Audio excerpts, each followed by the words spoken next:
Bonjour Cédric Sadin-Cébron, bienvenue dans cet épisode des rencontres littéraires de Liens Social. Alors tu es éducateur spécialisé de formation initiale et tu as travaillé pendant plus de 10 ans auprès des personnes sans abri, que ce soit au SAMU social, en centre d'hébergement d'urgence ou encore en CHRS.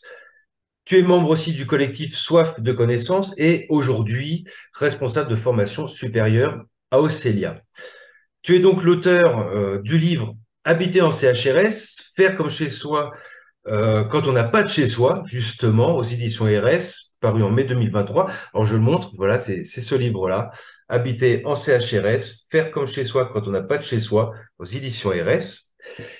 Et tu nous offres justement par ce livre, je trouve en tout cas une réflexion vraiment importante sur l'accompagnement en CHRS et notamment sur cette notion d'habiter. Alors, tu vas pouvoir nous en dire un petit peu plus à travers quelques petites questions. On est ensemble pendant 10 minutes. J'aurais une première question, comme ça, d'emblée. Je voulais savoir quel a été ton postulat de départ pour écrire ce livre. Qu'est-ce qui t'a intéressé? Pourquoi tu as fait cette recherche? Ok. Déjà, merci Ludwig pour l'invitation. Alors, plus qu'un postulat, c'était plutôt un constat en fait. Ça s'est fait dans le cadre d'une recherche-action collaborative que j'ai menée sur le CHRS où je travaillais à l'époque, dans le cadre d'un Master 2 en sociologie. Et à la base, c'était plutôt une recherche sur comment on accède au logement depuis le CHRS. Et dans le cadre de la recherche, j'ai été un peu interpellé par des cas de résidents que je voyais sur le CHRS qui avaient des durées de séjour longues, très longues même, et qui même disaient eux-mêmes ne pas avoir envie de partir et se maintenir sur le CHRS. Alors que bien sûr, voilà, on leur répète en permanence que le CHRS, c'est un lieu provisoire. Et ça m'a interpellé lors du logement d'abord, étant moi-même militant de longue date du logement d'abord, et je le suis toujours d'ailleurs. Et du coup, ça m'a un peu fait prendre conscience que ce postulat de départ du logement d'abord, de la capacité de tous à vivre en logement, peut-être derrière, il y avait un sous-entendu qui était le souhait de tous de vivre en logement. Et du coup, peut-être un côté un peu normatif du logement d'abord. Et du coup, là, je voyais bien que c'était pas forcément le cas de tous les résidents du CHRS, que certains refusaient la norme logement. Je me souviens une fois, je le raconte dans le livre, d'un résident qui me dit, mais moi, le logement d'abord, je suis contre. Moi, avoir un logement, ça m'angoisse trop. Je l'ai déjà fait dans le passé, je veux pas. Et moi, il faut garder les CHRS, quoi. Donc, pour moi, ça a été un peu un choc et un peu un déclic en fait dans cette recherche où ça m'a remis en question. Alors, pas sur l'idée de remettre en question le modèle du logement d'abord, que je trouve toujours un modèle qui répond à une grande majorité de personnes sans abri, mais peut-être de nuancer un peu ce modèle et voilà, d'en pointer un peu les limites et que peut-être il ne répond pas à tous et que du coup, il y a un intérêt de le combiner avec d'autres types de modèles et notamment l'hébergement et que les deux modèles peuvent coexister ensemble, quoi. D'accord, ok. Oui, parce que c'est vrai que c'est quand même, en ce moment, on entend beaucoup parler de ça, le le logement d'abord, et je rebondis sur ce que tu disais. C'est vrai que quand on dit qu'un toit, c'est un droit, et par rapport effectivement au nombre de personnes sur domicile fixe à la rue, qui meurent encore à la rue, donnons un toit et on verra ensuite. Ce qui est bien expliqué, c'est que tout le monde n'est pas en capacité de tenir un toit et que ça peut même être angoissant. Alors du coup, je suppose que tu as des buts et objectifs à ce livre. Au-delà de cette recherche, qu'est-ce que tu as voulu montrer? Alors déjà, il y avait un premier but qui était assez simple, qui était de documenter un peu de l'intérieur la vie d'un CHRS. Ouais, Parce que jusqu'à présent, les quelques livres qui ont été écrits sur les CHRS, c'était plutôt des chercheurs, donc des gens plutôt extérieurs. Et là, du coup, c'était écrit par un travailleur social de l'intérieur avec une place d'acteur-chercheur et avec une grande place donnée à la parole des personnes hébergées, puisque en fait, c'était une recherche collaborative où j'avais embarqué 4 résidents du CHRS qui étaient co-enquêteurs avec moi. Donc, voilà, leur parole est très largement reprise. Et moi, j'avais des objectifs un peu plus personnels au travers de ces descriptions, d'amener un peu de la réflexion sur les pratiques dans ce type de structure. Euh, Moi, j'ai volontiers une approche assez critique de l'intervention sociale. Étant moi-même travailleur social, voilà, je me sens libre de le faire. Où je trouve souvent que l'intervention sociale auprès des personnes sans abri, en France, manque souvent de dignité et de bientraitance. Et du coup, un peu dans la lignée du livre, aujourd'hui, moi, je développe des modules de formation pour les CHRS qui ont envie de repenser leurs pratiques avec toute la philosophie du logement d'apport derrière, hein, et aussi, on parle de rétablissement, on parle de réduction des risques, etc. Et peut-être un objectif un peu ultime. Bon, ce serait aussi de faire prendre conscience aux représentants de l'État et aux législateurs qu'il y a des besoins différents chez les personnes sans abri et que ceux qui se maintiennent dans les centres d'hébergement, c'est pas forcément des mauvais pauvres, voilà, qu'il faudrait punir, mais que c'est des personnes avec des dépendances réelles et durables, et que ces personnes-là, il faut les protéger et peut-être même les protéger à vie, comme c'est le cas dans le champ du handicap, donc du handicap médical, et là, ça serait plutôt un handicap de nature sociale. Et reconnaître cette dépendance, ça nous invite aussi à sortir un peu de ce mythe du tout le monde est insérable, voilà, qui est un mythe républicain qui est tout à fait honorable intellectuellement, mais qui, je pense, ne tient pas vraiment la route à l'épreuve du terrain. Et je pense qu'il faut l'admettre. Et du coup, admettre la dépendance, du coup, ça invite à développer la possibilité d'un véritable chez-soi dans les centres d'hébergement. Et du coup, ça m'a amené plutôt sur la notion d'habitat, donc de parler plutôt de centre d'habitat que de centre d'hébergement. D'accord, alors on va y venir à cette notion d'habitat et d'habiter, mais je trouve intéressant justement cette réflexion de l'insertion à tout prix et puis surtout alors surtout on appelle ça des fois de réinsertion, mais pour des fois des personnes qui sont déjà pas insérées, et puis quel sens ça a pour les travailleurs sociaux justement d'insérer ou de réinsérer des personnes exclues d'une société qui les a elles-mêmes exclues et donc de les réinsérer dans une société excluante et donc, est-ce qu'on est effectivement aussi acteur de ce cercle vicieux-là? Alors, tu parlais qu'effectivement, ce livre-là pouvait être adressé, voilà, à nos politiques sociales, etc. À qui tu aurais envie de l'adresser? Comme ça, si tu avais deux, trois publics, à qui tu aurais envie de l'adresser, ce livre, pour qu'il serve? En fait, le livre, il est sorti donc chez RS dans la collection Tram, qui est une collection qui s'adresse principalement aux travailleurs sociaux et aux étudiants en travail social. Donc ça, c'est vraiment le public de base. Ce qui veut dire que mon écrit universitaire de base, il a été pas mal remanié pour le rendre plus accessible facilement. Donc, il était même beaucoup réduit, parce que mon mémoire était en fait beaucoup plus long que ça. Et avec l'idée de le rendre très accessible, donc c'est beaucoup de vignettes de terrain, d'extraits d'interviews, et voilà, dans l'idée voilà. Et je pense qu'il est très accessible facilement. Et effectivement, moi j'ai aussi, comme je disais, c'est visé un peu plus politique, et voilà, et l'idée que les législateurs pourraient le lire aussi. D'accord, ok. Du coup, je vais revenir sur cette notion d'habiter, parce que faire chez soi, quand on n'a pas de chez soi, ça revisite effectivement cette notion de l'habitat et de toutes ces fonctions sociales et psychosociales, effectivement aussi de l'habitat, de l'hébergement. Est-ce que, très succinctement, je sais que c'est très long, tu pourrais nous expliquer, au regard de tes recherches, ce que tu expliques par cette notion d'habitat? Qu'est-ce qu'habiter? Moi, j'aime bien faire le lien avec le mot habitude, qui est la même racine étymologique que habiter. Et du coup, habiter, ça pourrait être la possibilité de déployer ses habitudes, ce qui, du coup, sous-entend du temps long. Donc, voilà, et donc l'importance de la temporalité, hein, qui est assez centrale dans le livre, et ce qui veut dire aussi pouvoir vivre selon ses envies, en faisant ses propres choix, ce qui est la définition même du mot autonomie d'ailleurs.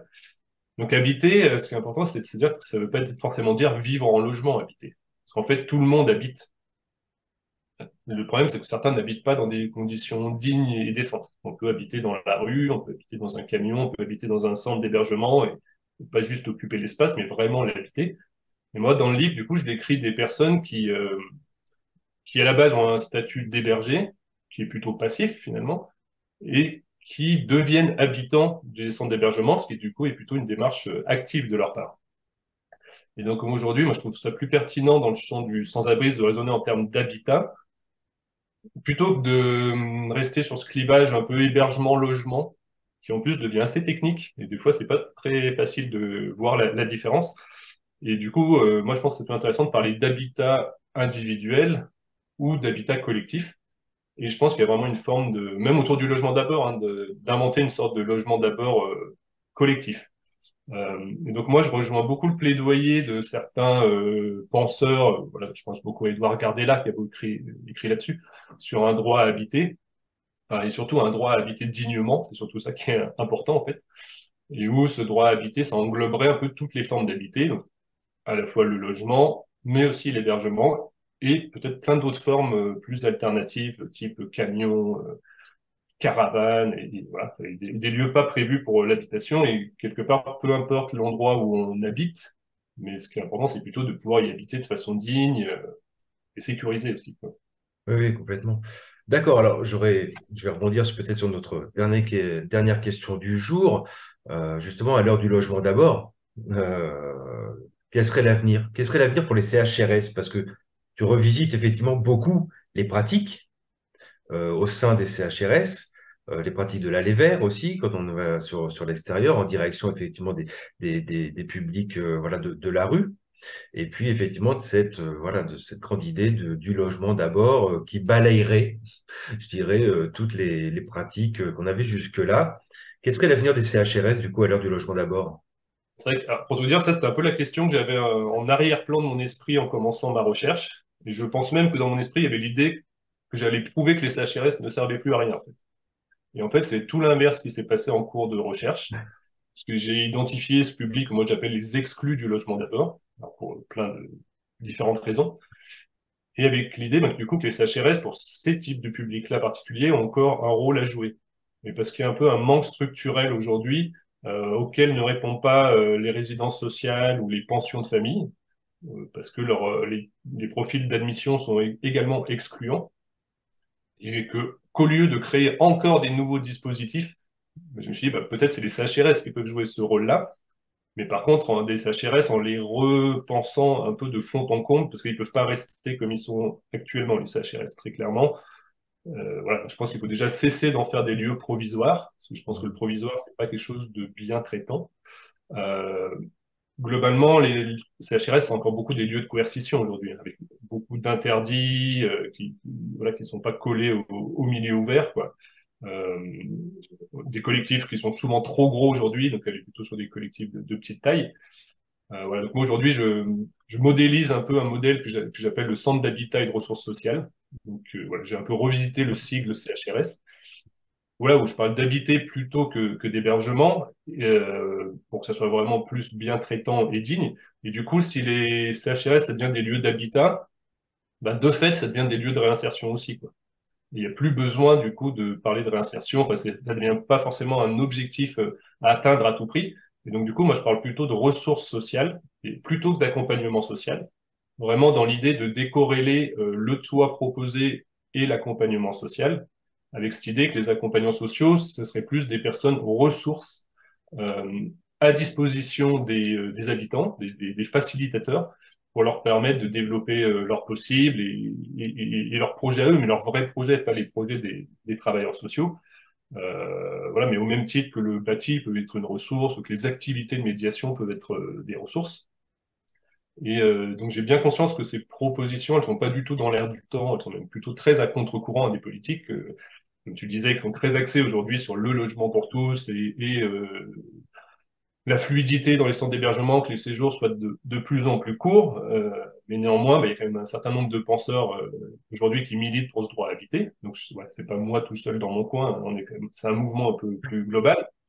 Et que ce modèle, il existe déjà dans certains pays, je pense à la Finlande notamment, où il y a des centres d'hébergement d'urgence qui ont été convertis en centres d'habitat, euh, donc avec voilà, des lieux collectifs, avec des travailleurs sociaux sur place, mais où les personnes ont un statut de locataire, avec tous les droits voilà, qui sont afférents à ça, sur la possibilité d'inviter, d'avoir des animaux, et enfin, de vivre juste comme ils ont envie de vivre, quoi. D'accord. Bah écoute, merci beaucoup. Bah, c'est vrai qu'en tout cas, ça revisite beaucoup de choses et puis je pense qu'il y a du boulot effectivement pour nos politiques parce que bon, bah oui, à l'heure des futurs JO 2024 où on vise à nettoyer Paris et envoyer tout le monde dans la Creuse pour cachez-moi cette misère que l'on ne voudrait pas voir, à l'heure de tous les logements vides aussi qu'on pourrait en tout cas réquisitionner. Je trouve que vraiment effectivement, ouais, ton livre pour les étudiants, moi, je vous le conseille vraiment. Pour les travailleurs sociaux en poste, pour revisiter vos pratiques, je trouve que c'est vraiment un livre qui peut avoir une grande utilité. Du coup, merci, hein, merci beaucoup, Cédric, d'avoir répondu à nos questions. Moi, je vous rappelle que vous pouvez retrouver la chronique littéraire complète dans le 1347 de Lien Social, qui est celui-ci que je vous montre à l'écran, et sur notre site aussi, hein, www.liensocial.com. Donc, habiter en CHRS, je vous le montre à nouveau ici devant la caméra. Habiter en CHRS, faire comme chez soi quand on n'a pas de chez soi, de Cédric Sadrin-Cébron aux éditions RS, sorti en mai 2023.